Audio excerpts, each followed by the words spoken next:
TDP కాకుండా మీరు టీడీపీలో మెదక్ జిల్లా మహిళా విభాగం అధ్యక్షురాలుగాను మళ్ళీ జిల్లా అధ్యక్షురాలుగా పనిచేశారు కదా, ఆ స్థాయి వరకు ఎలా వెళ్ళారు టీడీపీలో మీరు అసలు?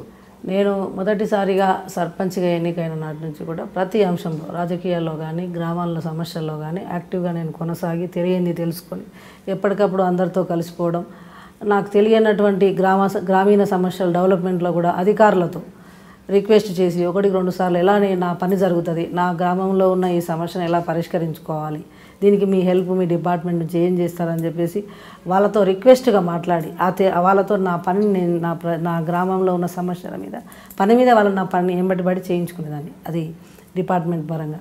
అలాగే పొలిటికల్గా కూడా నేను నాకు ఇచ్చిన పదవి అంటే అప్పుడు మనకి సర్పంచ్గా ఉన్నా కూడా ప్రతి పార్టీ యాక్టివిటీస్లో నేను కొనసాగి ఏది చేసినా పని చేసుకుంటూ గ్రామ స్థాయి నుంచి మనం వెళ్ళడం జరిగింది. అదే కోణంలో 2009లో నేను సెకండ్ టైం వచ్చేటప్పటికి నేను 4 ఎంపీటీసీలు ఉంటే గెలవడం, నేను సెకండ్ టైం మళ్ళీ గెలవడం. 2009లో నేను టికెట్ ఎక్స్పెక్ట్ చేసిన, అంతకంటే ముందే నాకు మహిళా అధ్యక్షురాలు ఇచ్చారు. దానికంటే ముందు స్టేట్ మహిళా ఆర్గనైజింగ్ సెక్రటరీ చేసిన నేను సర్పంచ్ల సంఘం అధ్యక్షురాలుగా 2001 to 2006 వరకు పనిచేసిన. అంటే జిల్లా అధ్యక్షులుగా పని చేసినప్పటికీ మీకు 2009-2014 ఎన్నికల్లో టికెట్ కోసం ఆశించినా కూడా ఎందుకు పార్టీ సుముఖత వ్యక్తం చేయలేదు మీకు టికెట్ ఇవ్వడానికి? ఎక్కడ మైనస్ అంటారు? మైనస్లు అంటూ ఏమి లేవండి. ఆ రోజుల వరకు పటాన్ చెరువుకు వచ్చేసి సంగారెడ్డి కాన్స్టిట్యున్సీలో మనకి పటాన్ చెరువు ఉండింది. అంతకంటే ముందు మీకు చెప్పాను కదా, రామచంద్రరెడ్డి గారు కానీ రెడ్డి కానీ సంగారెడ్డి ఎమ్మెల్యేలుగా ఉన్నారు. 2001 కాకుండా ఇప్పుడు మనకు వచ్చి డీలిమిటేషన్ అయినప్పుడు 2009లో డీలిమిటేషన్ అయింది. అప్పుడు మనకి టికెట్ పటాన్చర్ నుంచి మనం ఫస్ట్ టైం ఆశించడం జరిగింది. సరే, మనకంటే సీనియర్ నాయకుడు ఉన్నారనుకోనో లేకపోతే పార్టీలో ఇక అనేక అంశాలు రెఫరెన్సు అవన్నీ తోడు చేసుకుంటాయి కాబట్టి ఆ రోజు మనకంటే సీనియర్ అన్న తనకి ఇవ్వడం జరిగింది 2009లో. ఇంకా అప్పటికి మనం అంటే 2009లో ఆల్మోస్ట్ ఆల్ టికెట్ కన్ఫర్మేషన్లో కొన్ని కారణాల చేత టికెట్ వచ్చేసి వాళ్ళకి ఇవ్వడం జరిగింది. తర్వాత వచ్చేసి 2009లోనే మేము మళ్ళీ సిపిఎంకు కూడా పార్టీ ఇచ్చింది. ఆ ఇబ్బందితో మనం వాళ్ళకి పనిచేయడం జరిగింది. 2014లో ఎక్స్పెక్ట్ చేసినాం, మళ్ళీ టికెట్ రాలేదు మనకి. అప్పటికి మనకు జిల్లా పార్టీ ప్రెసిడెంట్ ఇచ్చారు, కాన్స్టిట్యున్సీ ఇన్ఛార్జ్ ఇచ్చారు. 2 టైమ్స్ మళ్ళీ మనకే ఇస్తే పార్టీలో స్టాండ్ అయిపోయి కష్టకాలంలో కూడా కాంగ్రెస్ టీడీపీ పార్టీని మనం ముందుకు తీసుకెళ్ళడం జరిగింది. ఇక్కడ సీనియర్ జూనియర్ పక్కన పెడితే ఎవరి పనితీరు బాగుంది, ప్రజల్లో ఎవరికి మంచి వే ఉంది, మంచి పలుకుబడింది, ప్రజల మద్దతు ఎవరి వైపు ఉందనే పార్టీలు చూసి టికెట్ ఇస్తాయన్నమాట. అంటే ఇవన్నీ ప్రతి 5 ఏళ్ళకోసారి జరిగే ఎన్నికల్లో సర్వే చేసుకొని అధిష్టాన కొన్ని ప్రభావితానికి లోనే కంటే పలుకుబడో లేదంటే పైనుంచి వచ్చే ఒత్తిడో వీటికి లోనే ఇచ్చేటి ఉంటాయి. కానీ కొన్ని నియోజకవర్గాలు మాత్రం సర్వేల ప్రకారమే ఇస్తారు, ఎవరికి ప్రజల్లో బాగుంది, ఏంటి పరిస్థితి, వీళ్ళకి ఇస్తే గెలుస్తారా లేదని. ఈ సమయంలో మీ గురించి సర్వే చేసి ఉంటారు, అయినా కూడా మీకు టికెట్ ఇవ్వకుండా వాళ్ళకే ఇచ్చారంటే అర్థం ఏంటి? అంటే కేవలం సీనియారిటీ ప్రకారమే వాళ్ళకి ఇచ్చారని, అంటే మీకు ప్రజల్లో పలుకుబడి లేదని, ప్రజల్లో మద్దతు మీ వైపు ప్రజల్లో మనకు మద్దతు లేదని అనుకుంటే బాబు గారు మనకు ప్రెసిడెంట్ ఇచ్చేటువంటి అధ్యక్షులు ఇచ్చేటువంటి పార్టీ పదవులు ఎవరికి ఎన్నైనా ఇవ్వచ్చు కదా.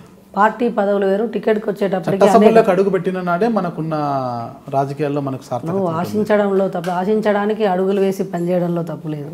నేను ఒక సర్పంచ్గా ఎన్నికై ఆ స్థాయి వరకు నేను వెళ్ళగలిగానంటే నాకు ఎన్నో రకాలుగా దాన్ని ప్రయత్నం చేయడంలో తప్పు. అనుకున్నారు మీరు డ్వాక్రా మహిళా సంఘం నా అధ్యక్షులుగా ఉన్న నేను ఇలా ఈ స్థాయి వరకు వెళ్తాను, ఎమ్మెల్యే టికెట్ ఆశించే వరకు వెళ్తానని ఈ రోజు అనుకున్నారు మీరు? అలా ఎప్పుడూ అనుకోలేదు. ముందు ఈ రకంగా ప్రజల్లోకి వెళ్ళిన తర్వాత మనం చేసేటువంటి పరిస్థితులు పని ఎందుకు చేయకూడదు, మనం కూడా ప్రజలతో మమేకమైపోయి అంటే ఒక కాన్సెప్ట్ ఉంది. ప్రతినిధిగా గ్రామ స్థాయిలో ప్రతినిధిగా కొంతవరకు ప్రజలకి అనుకున్న పనులు చేయగలుగుతాం. ఎగ్జాంపుల్ ఏవైనా ఒక ఎమ్మెల్యేగా చట్టసభలోకి వెళ్ళినప్పుడు చట్టాలు చేయగలిగేటువంటి పరిస్థితి ఉంటుంది. ఒక ఎమ్మెల్యేగా ఎన్నికయ్యి చట్టసభలోకి వెళ్ళినప్పుడు ఏ స్కీమ్స్ తీసుకొచ్చి ఏ పనులు ప్రజలకు ఉన్నాయి, ఎన్ని సిస్టమ్స్ ఉన్నాయో తెలిసేటువంటి పరిస్థితి. చాలామంది వాటిని వినియోగించుకోరన్నటువంటి నాకు అవగాహన. నేను అవకాశం ఇస్తే పూర్తి స్థాయిలో వినియోగించుకొని మన నియోజకవర్గాన్ని అభివృద్ధిలోకి తీసుకొచ్చేటువంటి పని చేసి చూపిస్తామనేటువంటి ఒక కసితో మేము అప్పుడు కూడా టికెట్ కోసం ప్రయత్నం చేశాం. ఆ దిశగా ఎమ్మెల్యే కావాలని ఆశించడం జరిగింది. టికెట్ రాని పక్షంలో 2009-14లో మీకు టికెట్ రాకపోతే అంటే కసిగా పనిచేసి టీడీపీ అభ్యర్థిని ఓడించారు, మీ వల్లే ఆయన ఓడిపోయాడు, ఆయన ఓటమికి కారణం మీరే అన్నదైతే బలంగా వినిపిస్తూ ఉంటుంది పటాన్ చెరువులో. దానికి మీరేమంటారు? అసలుకి 2009లో తనకు టికెట్ ఇవ్వడం జరిగింది. ఇప్పుడు పార్టీ ఏదైతే తనకు అవకాశం ఇచ్చిందో పార్టీకే పనిచేయడం. ఇప్పటి వరకు నేను ఏ పార్టీలో కొనసాగుతున్నానో అదే పార్టీకి పనిచేయడం జరిగింది, కానీ పక్క పార్టీలో ఉండి పక్కన చేసేటువంటి పరిస్థితి ఎప్పుడు కూడా లేదు. పార్టీ కట్టుబడే పనిచేసాం. 2009లో నేను కూడా ఆశించిన దానికి టికెట్ వాళ్ళకి ఇచ్చినప్పటికీ కూడా అప్పుడు టీఆర్ఎస్తో పొత్తున్న సందర్భంలో మళ్ళీ సిపిఎంకు పార్టీ ఇచ్చింది. పార్టీ చేసినటువంటి పరిస్థితుల వల్లే టీడీపీ ఆ రోజు ఓడిపోవడం జరిగింది. నాకు టీడీపీ సిపిఎంకు చేయమన్నారు, నేను టీడీపీ సిపిఎంకు చేశాను. తను పార్టీ సింబల్గా టీడీపీ నుంచి పోటీ చేశారు. అదే 2014 వచ్చినప్పుడు కూడా ఆశించాం, టికెట్ రాలేదు. సారు బాబు గారు పిలిచి మాట్లాడడం జరిగింది. మాట్లాడి ఖచ్చితంగా పొరపాటు జరిగిందని చెప్పేసి కాంప్రమైజ్ చేసే అవకాశం ఇస్తే నేను ఖచ్చితంగా తన కోసం కష్టపడి పనిచేసామే, కానీ ఎవరో చెప్తే ఈరోజు కాన్స్టిట్యూన్సీలో పలానా వ్యక్తికి వేయలేదన్నటువంటి అలా సమాచారం దాగదు. వ్యతిరేకంగా చేయడం వల్ల ఆయన ఓడిపోయారు అనేది బలంగా ఉంది. నేను చెప్తున్నాను కదా, 2009లో పార్టీ సిపిఎంకి ఇచ్చి ఈ పార్టీ ఇక్కడికి ఇచ్చేటటువంటి పరిస్థితులు ఒక రకం. మొన్న పార్టీ తనకు అవకాశం అంటే బలమైనటువంటి నాయకత్వాన్ని పరిస్థితిలో తనకి ఇచ్చినప్పటికీ నేను నా వంతు ప్రయత్నం చేసి నేను కమిట్మెంట్గా పనిచేసినటువంటి పరిస్థితిలోనే నాకు ఆ బాబుగారు అవకాశం ఇచ్చారు. లేకపోతే నేను అలాంటి పరిస్థితి చేస్తే నాకు మళ్ళీ బాబుగారు పార్టీ అవకాశం ఇవ్వదు, ప్రజలు కూడా నా మీద విశ్వాసం చూయించారు. అలాంటి తప్పుడు పనులు ఎప్పుడు ఉన్నదానికి కట్టుబడి పనిచేస్తాం, అది ఎక్కడైనా సరే. శశికళ గారికి వ్యతిరేకంగా ఎవరు వెళ్ళినా కూడా వాళ్ళ పరిస్థితి అంతే అనేది ఉంది. అంటే గతంలో పటాన్ చెరువులో పనిచేసిన ఒక పోలీస్ ఆఫీసర్ కూడా మీకు బాగా సన్నిహితంగా ఉండడంతో చాలామంది పీషం కూడా అంటే మీరు వాళ్ళని అణచివేశారు, చాలా మీకు వ్యతిరేకంగా ఉన్న వారిని కూడా అణచివేశారు అంటుంటారు. నేను పటాన్ చెరువు పోలీస్ స్టేషన్ను నేను ఎక్కువ వెళ్ళేదాన్ని కాదు. నేను పటాన్ చెరువు పోలీసు వాళ్ళతో నాకు ఎలాంటి సంబంధం లేదు. నాకు అమీన్పూర్కి వచ్చేసి రామచంద్రాపురం పిఎస్ వస్తుంది. మంజునాథ్ అనే ఒక పోలీస్ ఆఫీసర్ మీకు బాగా సన్నిహితంగా ఉన్నారనే ఉద్దేశంతో చాలామంది మీకు వ్యతిరేకంగా ఉన్న వారిని అందరినీ కూడా ఆయన ద్వారా అణచివేశారంటుంటారు. నాకు అలాంటి పరిస్థితి ఏమి లేదు, ఎందుకంటే నేను పోలీస్ స్టేషన్కి వెళ్ళడమే చాలా తక్కువ. మంజునాథ్ అనే పోలీస్ ఆఫీసర్ మీకు తెలుసా లేదా? అందరూ తెలుసు. డిపార్ట్మెంట్లో మన పటాన్ చెరువులో కానీ మన రామచంద్రాపూర్లో పనిచేసిన శ్రీనివాస్ గారు కావచ్చు, ఇంకా పనిచేసినటువంటి సిఐలు కానీ ఎస్ఐ మీకోసం పనిచేసే వాళ్ళు నా కోసం పనిచేసినటువంటి అట్లా నాకు అవసరం కూడా పడలేదు కదా. పోలీస్ శాఖతో నాకు ఎలాంటి అవసరం లేదు. సమస్యలు ప్రజలలో చిన్న గొడవలు కానీ సమస్యలు వచ్చినప్పుడు ఏ ఎస్ఐ గారికి కానీ సిఐకి కానీ ఇప్పుడు ఫోన్ చేస్తా, అప్పుడు ఫోన్ చేశాను. మా దగ్గర పెద్ద సమస్యలు క్రిమినల్ కేసులు మాకే ఉన్నాయి, చిన్న గొడవలు ఉంటాయి. చిన్న గొడవలు ఉంటే మనం ఏంది మనోళ్ళు వస్తారు, సరే వాళ్ళకి చిన్న ప్రాబ్లం ఉంది, వాళ్ళని కొంచెం మాట్లాడి పంపిస్తాను, అదే కేసు పెద్ద సమస్యలు ఏముండే సార్ కాంప్రమైజ్ చేయించాను. అది ఇప్పుడు ప్రజాప్రతినిధిగా చెప్పే అవసరం ఉంటుంది. పోలీస్ స్టేషన్కి ప్రజల సమస్యలు ఉంటాయి కాబట్టి సిఐకో ఎస్ఐకో ఫోన్ చేయక అంతకు మిక్కిలి మనకేముండదు. సరే ఇప్పుడు ఏదైనా సరే ఒక డిపార్ట్మెంట్లో ఒక ఆఫీసర్ పనిచేసినప్పటికీ మనం మిగతా రెవెన్యూ డిపార్ట్మెంట్ కానివ్వండి, పంచాయతీ డిపార్ట్మెంట్, నేను చేసిన 10 సంవత్సరాలలో పంచాయతీరాజ్లో కానివ్వండి, రెవెన్యూ డిపార్ట్మెంట్లో కానివ్వండి, ఇంకేదైనా కానీ నా గ్రామంలో ఉన్న సమస్యలు గ్రామంలో ఉన్న పనుల కోసం వాళ్ళ దగ్గరికి వెళ్తాం తప్పించి అంతకంటే వ్యక్తిగతంగా నాకు ఏ డిపార్ట్మెంట్తో ఎలాంటితో ఏ వ్యక్తులతో ఏ రకమైన సత్సంబంధాలు ప్రత్యేకంగా ఉన్నాయి.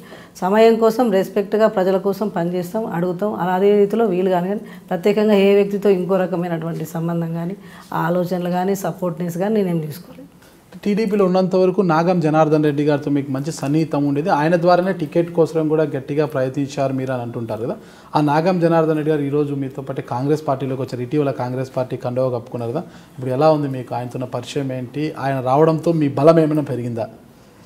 అలాంటిది ఏం లేదండి. టీడీపీ పార్టీలో తను పంచాయతీరాజ్ మినిస్టర్గా ఉన్నప్పుడు నేను జిల్లా సర్పంచుల సంఘం అధ్యక్షురాలుగా కొనసాగాను. ఆ సందర్భంలో నేను స్టేట్ ఆర్గనైజింగ్ సెక్రటరీగా పనిచేస్తున్న సందర్భంలో సర్పంచుల ఇష్యూస్ మీదుగా తను మంత్రిగా ఉన్నప్పుడు తన దగ్గరికి మన స్టేట్ సర్పంచెస్ అసోసియేషన్స్ ద్వారా వెళ్ళి కూర్చొని మాట్లాడడం జరిగింది. అదే సందర్భంలో తను మన గ్రామ పంచాయతీ కొన్ని స్కీమ్స్ కానివ్వండి, పనులకు కానీ, పార్టీ పరంగా యాక్టివ్నెస్ కానీ పార్టీ నాయకుడు కాబట్టి ఆ రకంగా కలిసేవాళ్ళం. కానీ నా టికెట్ విషయంలో చంద్రబాబు నాయుడు గారే మనకి ప్రపోజల్స్ పంపడం జరుగుతుంది పార్టీలో, కానీ తను ప్రత్యేకంగా టీడీపీ పార్టీలో పలానా నాయకత్వం వెళ్ళిపోయి టికెట్ ఇచ్చేటువంటి పరిస్థితి లేదు. తను పంచాయతీరాజ్ శాఖ మంత్రిగా ఉన్నారు కాబట్టి నేను కూడా పార్టీలో సంఘంలో పనిచేశాను.